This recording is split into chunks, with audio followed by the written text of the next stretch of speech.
J'ai toujours été sceptique sur les histoires de fantômes. Même si je les aime bien, je suis le genre d'homme qui croit seulement en ce qu'il voit. Du moins, je l'étais. Tout a commencé lorsque je rentrais en voiture, accompagné de ma femme, ma belle-sœur et mon fils. Nous étions sur une route de forêt, calme et tranquille. J'avais la vitre ouverte et je profitais de l'air quand ma femme a poussé un cri en me demandant de m'arrêter et en disant, toute paniquée, j'ai vu une forme blanche passer juste là. Je me suis alors arrêté et nous avons décidé de prendre des photos. Sur l'une d'elles, un visage apparaît sur le coin. Enfin, un visage. C'est un visage qui en porte trois en même temps. Lorsqu'on regardait la photo à l'endroit, on y voyait un visage sourire, le doigt sur la bouche comme pour dire chut. Lorsqu'on l'a tourné sur le côté, on y voyait un visage démoniaque avec un nez pointu et des yeux de chat. Lorsqu'on la regardait à l'envers, on y voyait un homme moustachu, sans bouche, ressemblant étrangement à l'assassin des faits divers d'Amityville.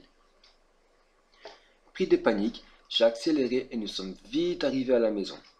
J'ai ensuite décidé d'appeler mon petit frère, passionné de ce genre d'histoire.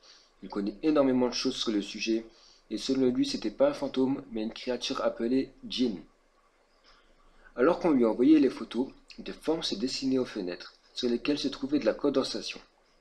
On pouvait y voir des visages nous regarder d'un air aussi insolent que le visage sur la photo, celui avec un sourire qui nous disait de nous taire.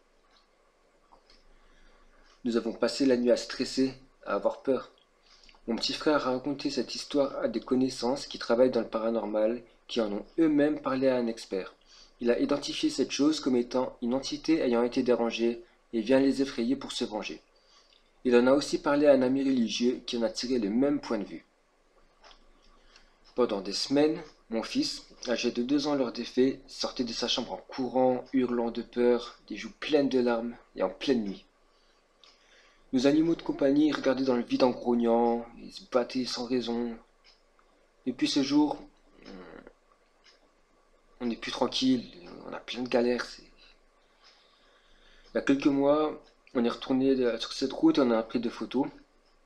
Sur l'une d'elles, un corps caché derrière un arbre apparaît. Du moins, on voit sa tête penchée sur le côté, comme pour nous regarder.